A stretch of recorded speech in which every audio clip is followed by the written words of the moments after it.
Muoz ibn Jabal roziyallohu anhu Rasulullohdan eshitib, umr bo'yi berkitib kelgan hadis haqida gaplashamiz. Muoz ibn Jabal bu hadisda vafot qilguncha birovga aytmagan edi. Bu qanday hadis edi?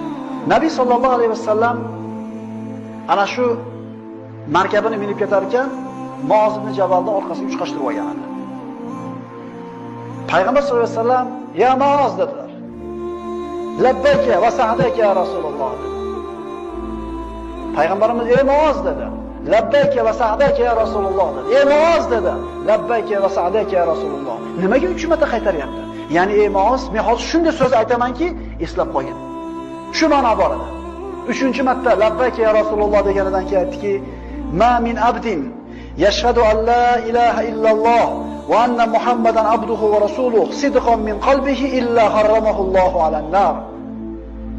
Ey Muoz, qaysi bir banda sidq dildan, chin ko'ngil bilan, ixlos bilan Allohning yakkaligiga guvohlik bersa, Muhammadni Allohning payg'ambari ekaniga guvohlik bersa, Alloh taolo uni jahannamga yuzini harom qildi dedi.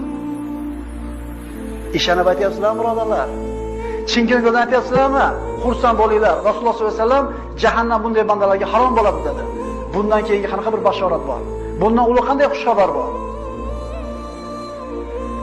Shunda Muoz ibn Jabal xursand bo'lib ketdi, aytdiki, "Ya Rasululloh, odamlarga aytaymi?" dedi. "Xursand bo'lib qolishadi" dedi. Uni aytib qo'ysangiz, odamlar shunga suyanib amal qilmay qo'yisharmikin dedi. Shuning uchun Muoz ibn Jabal umrining oxirigacha shu hadisni aytmadi. Lekin o'lim soatlari yaqin bo'lgan paytda shu hadisni ko'rgazib olib ketib qolib, ilmni yashirgan bo'lmaydi, umrining oxirgi soatlarida aytdi.